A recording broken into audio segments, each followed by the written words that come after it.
Hello, hey, this is Brad Newbold. I wanted to put a video together highlighting the books that I've read so far through the first half of 2021.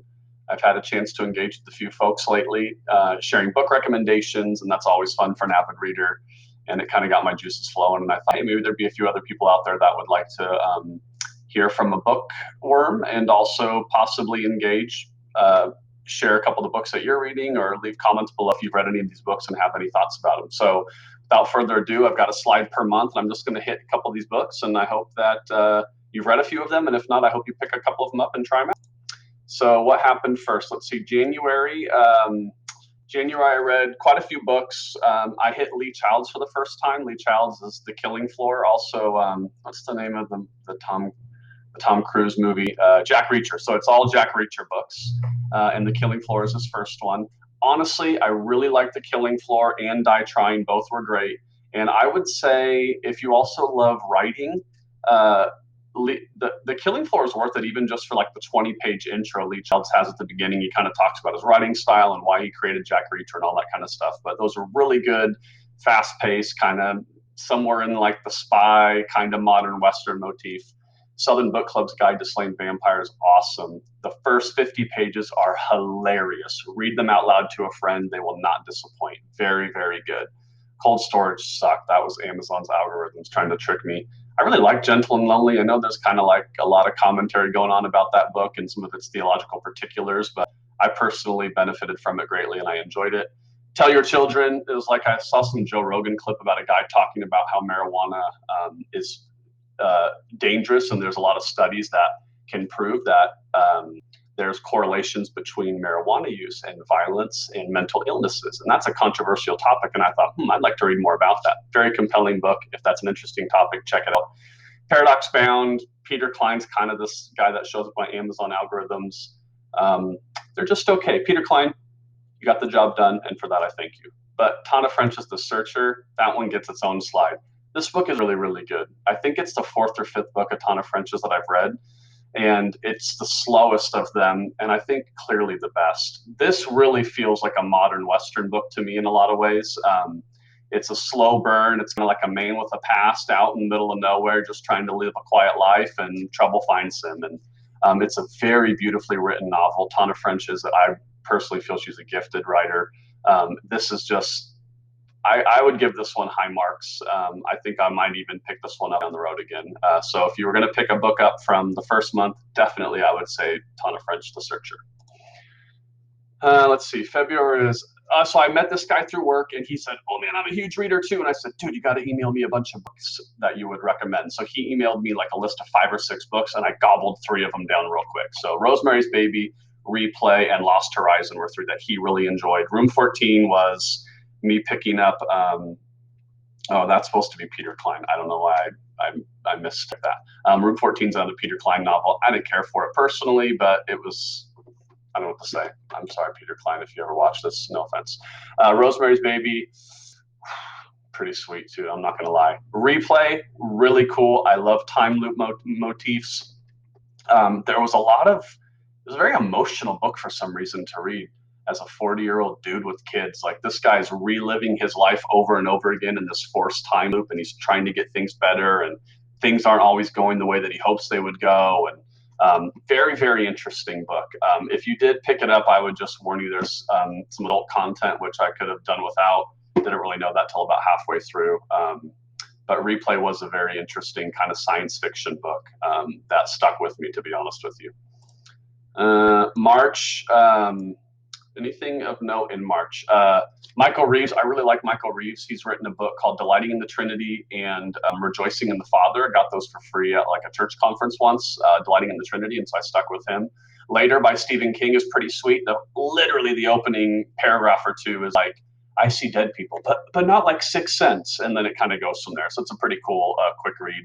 Wisdom Pyramid's pretty cool. It's a book about like how you ought to take in media and information, and it kind of copies the food pyramid. So the stuff on the bottom of the pyramid is the stuff that you should take in the most, and the stuff at the tippy top is the stuff you should take in the least. Hint, the crap at the top is stuff like YouTube videos of book reviews, and the stuff at the bottom is church, Bible, prayer, so forth and so on. So he does a really good job of kind of arguing through those things.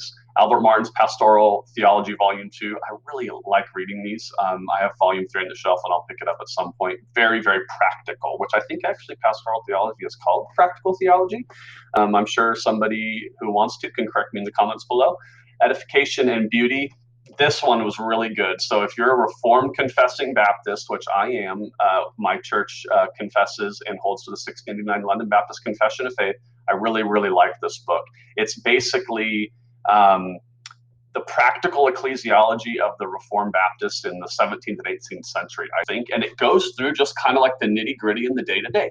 Here's what church services would have looked like back then. Here's how they practiced their liturgy, and here's how they held baptism, and here's how they associated with churches around them, and here's how they did membership. And I really like the nuts and bolts part of things, so I thought that was great. And Marilynne Robinson Jack, you guys, are you reading her at all? You ought to be reading her. I'm not even going to talk about Jack, which is her 4th book in the Gilead universe. I wanted to briefly talk about Gilead, which is her 1st book. I've recommended this to a couple of people, and I think they bailed on it. Gilead is such a good book. A pastor in his 70s is dying of being old, and he's like a pastor in 1950s Midwest. So he's writing a letter to his 7-year-old son because he married very, very late in life and had a child very late in life. And Gilead, the book, is basically the letters he's writing to his son. It is beautiful. I'm just going to give you a flavor because I don't normally read fiction with a pen and underline. Normally I reserve that for nonfiction, theology, and those kind of books. But I just had to pick up a pen and start going when I was reading her. So I'm just going to show you like something on this page, something on this page, and just give you a flavor of what you're missing out.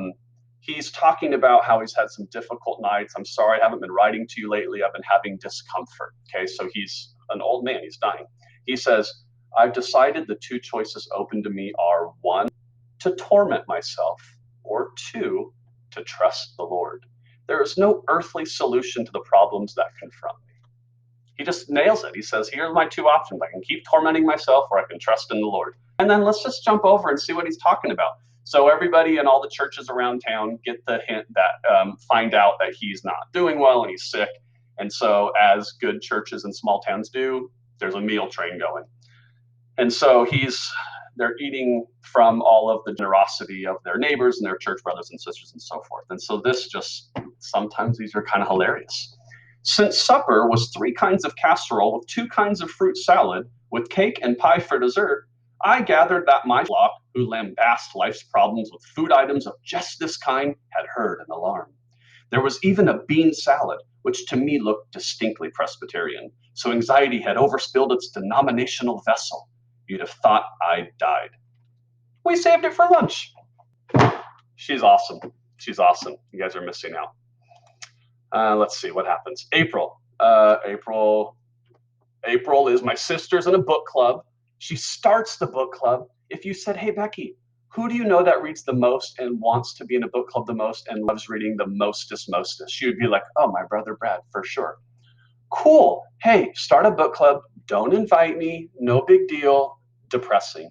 Literally, I'm starting a book club by myself on YouTube. That's essentially what this is. And I probably just came up with the name for the channel, Brad's Book Club, because I'm a lonely, sad bastard whose sister won't even invite him. However, there's hope.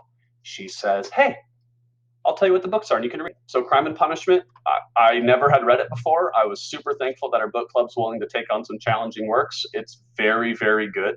I've got a quote from it on the next slide over. Fault Lines by Voddie Baucham is very, very terrifying. That's about CRT and its infiltration into the church and a lot of the modern worldviews kind of causing some division. So if you're interested in a little bit of philosophy and kind of practical ecclesiology, I guess, although I'm probably just stealing that from the last slide. I don't know what you would call that.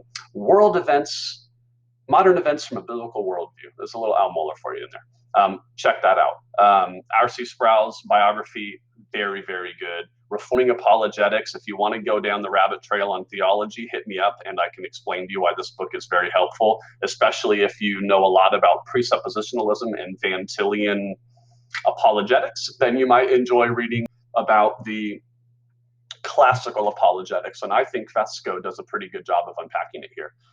John Bunyan, Grace Abounding, John Bunyan's biography. He's famous for Pilgrim's Progress. His biography, very, very good. As a matter of fact, he says in his biography, written in like 1690 or 1710 or something like that, he says, my favorite book ever is Martin Luther's commentary on Galatians. So if you're a bookworm like me and somebody says what their favorite book is, the first thing you do is go and read that book. So I read that and the next slide thing. Precious Remedies Against Satan's Devices by Thomas Brooke. Bunyan got me on a Puritan kick, and this is great. It's literally remedies against Satan's temptations. And he gives you all these practical things that you can do depending on the types of temptations that are under you or over you or tempting you in the moment. Very, very, very good and helpful. So what did I come out with on April? Look at these two quotes. They'll just give you a sense of where I was at in April. I was upset about this whole book club thing. Probably 10 other annoying things were happening in my life. And so I'm just in it with these books. Dostoevsky, pain and suffering are always inevitable for a large intelligence and a deep heart. The really great men must, I think, have great sadness on the earth. Thomas Brooks, probably could have found a more uplifting one, but these were some of the things that I actually kind of like needed to hear. A little hole in the ship sinks it. A small breach in a dike carries away all before it. Just a little stab at the heart kills a man. A little sin without a great deal of mercy will damn a man. Where, oh, where can we find that great deal of mercy? In Christ alone. Thank you, Thomas Brooks, for writing this wonderful book 400 years ago. May. Monsters, graphic novel. Barry Windsor Smith. He's a famous graphic artist and comic novelist, whatever. Monsters was originally supposed to be an origin story for the Hulk, kind of along the lines of Weapon X for Wolverine, giving him a gritty backstory, and it was too dark, and so they never gave it out, and he just released it. I really liked it. It's dark. Robin Hobb, I read her Assassin's trilogy for the first time ever in my life. So good. If you like fantasy, you should pick it up. What else? Oh, Accidental Superpower, Peter Zeihan. So this guy's talking geopolitics, and he's talking about what's going to happen in the world, and he's predicting the future, and I'm just like, oh my gosh, I got to know more about this. Let me just give you a little flavor of what this guy's all about. Here's a map of America, and what he says is America has the greatest bread basket anywhere in the planet. Bread basket, Brad, what are you talking about? Just agricultural area, guys. It's not complicated. It's flat. It gets just the right amount of moisture. It has oh so tasty soil, and it is perfect for farming. That's not enough. You need to be able to transport your goods all around when you've got a bountiful agricultural country like we do. Well, our agricultural zone happens to overlay the greatest river system in all of the world. So we have one of the greatest producing regions in the entire world of food and the ability to transport it all around, which is very, very important for the development of commerce, because my apples, I only make apples. I can get them on a boat and go way down here and sell some of my apples to you, and I can buy from you leather goods or whatever. You guys have played Settlers of Catan, you get it. Anyways, this is just like a flavor of what this guy's book is about. He talks about all the different countries, all of their dynamics, how all of it plays together, and then what it means to us Americans, since America is getting out of the Bretton Woods contract from post-World War II, and we're no longer going to police the seas. So what is that going to mean? I don't know. You should read his books. June. All right, I'm running out of time here. June Gloom. I'm staying with some theology. Giles Emery, he's a Papist, but we read his book on the Trinity, me and a couple of friends from church with the great Dr. Barcelos. And he's unpacking Aquinas for us in classical Trinitarian doctrine, very helpful. Born on a Blue Day, Becky's Book Club. I read it. I only get to talk to Becky about it and none of her book club friends, but I liked it, and I'll at least tell you, whoever you are. And I'm going down the rabbit trail in philosophy, so that's where we're at. Francis Schaeffer, look at his socks. I remembered him from videos we watched in high school because of the socks. Francis Schaeffer's socks ought to be a thing, but I don't know if they are. What else? Oh, what am I currently reading? Well, I'm currently over this book picture. Institutes by Calvin. I'm like 4 years into it. I kind of shelf it and pick it back up. It's currently being picked back up. Swan Song by Robert McCammon, Stephen King, The Stand knockoff, and The Gulag Archipelago. Gotta go. Talk to you later.